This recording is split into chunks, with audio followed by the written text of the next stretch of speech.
Welcome to my home office. I will not be doing a regular build video today in my garage, so maybe this video isn't for you, but stay put a little longer because I'm going to share some useful tips that you might benefit from.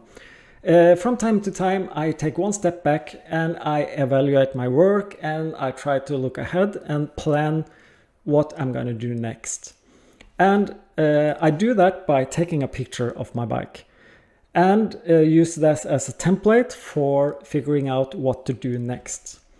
In this picture I wasn't really lucky because I forgot my share in the background here, so you can see some extra wheels under here, and it's not support wheels for the bike, it's just my share.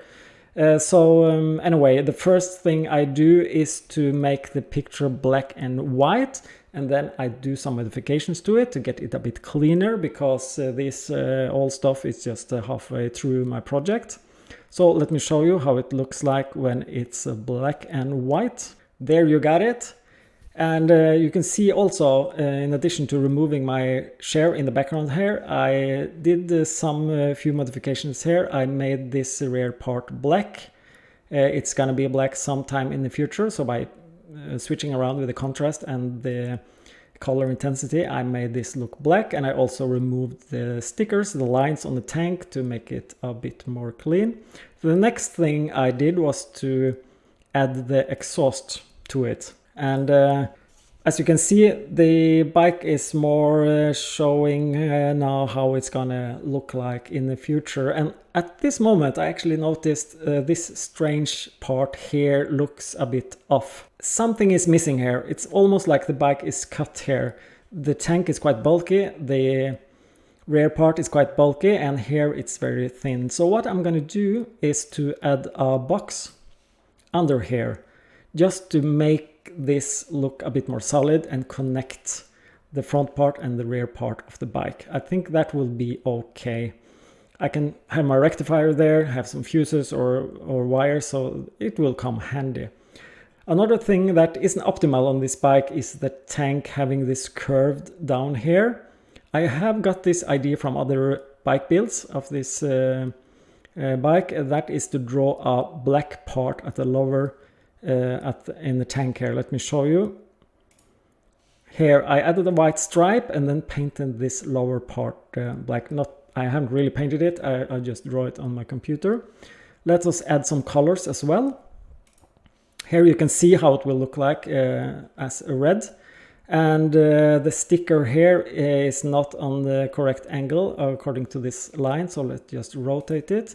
And now we really cleaned up the bike, and you can see it all starts to come together now. Maybe I'm not completely off with my project. It's a bit empty in the front there because all the wires, hoses, cables are missing. Let us draw in some lines here. You will see it fills up the front part. And now let's focus on the headlight. And that was really what I was mostly concerned about here. So I wasn't really happy with the headlight. I think it is too far off the bike. I want to move it backwards and down. It isn't really too bad. I can live with it, but I think it can be improved. But to be sure, I wanted to test it out. And just to let you know, whole of this image is made of layers. That means that it's picture upon pictures. And if you want to do this similar job, I suggest you find a paint program that supports layer and transparency. So what I actually can do here is that I can select the layer for the headlight and I can just move it around. So this is isolated from the rest of the bike.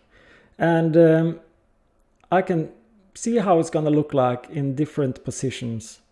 And I ended up, I think I would have it quite low and a bit inserted into the frame like this. And it's hard to explain why this is so much better than having it like this, but I think what I feel is the lines comes together. You have one distinct line here at the bottom, and that is the exhaust. It's a bit curvy, but it feels like something like This is the bottom line. And then we have the center line. It's a very clear line going here.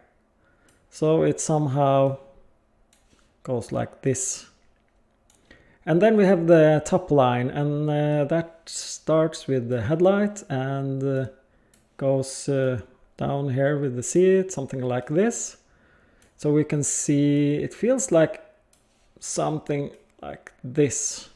And as you can see, because the headlight is so high here, it lifts the front part of the bike, and it feels very upraised in the front, like a shopper. You know, a shopper is a cruiser where you can sit lean backwards and relax and be cool. I didn't want this look. I wanted to be a bit more aggressive in the style. What if we remove these lines and let's move the headlight to where I would like to have it, something like this. Now when the headlight is so low, the line goes on the top part like this, and the headlight is actually lower than the highest part of the tank.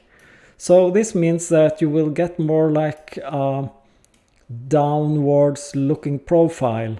And of course the center line is just exactly the same, but it feels like it's also moving the center line downwards because of this. So it makes the whole bike much more aggressive, leaning forward, and you have more this cafe racer look because of this. At least this is how I consider it. Not sure if you agree, of course. There can be a lot of different way on looking on this, and all of the styles, it's not like one is better than the other. Some can be higher, lower, all kind of styles. Everything is allowed with cafe racer. Just do what you like, but this is how I ended up doing it. And let's zoom in here on the headlight, and I kept image with the headlight where it is today. So now I can compare the original headlight, or like where I put the headlight now, with where I moved it, and then I can do some measurements here. And I figured out that 1 centimeters into the frame and a couple 2 to 3 centimeters lower would be optimal for me. It limits me how far down I can go, but it crashes on this crossbar section here. But I know my headlight is 6.5 inch in the diameter, so I can count the pixels here, and I can figure out in the ball point how much I need to move it to get this look. So that's it. This is how the bike looks like in the garage, and this is how I plan to fix it. I hope this video can give you some useful tips. See you next time in the garage.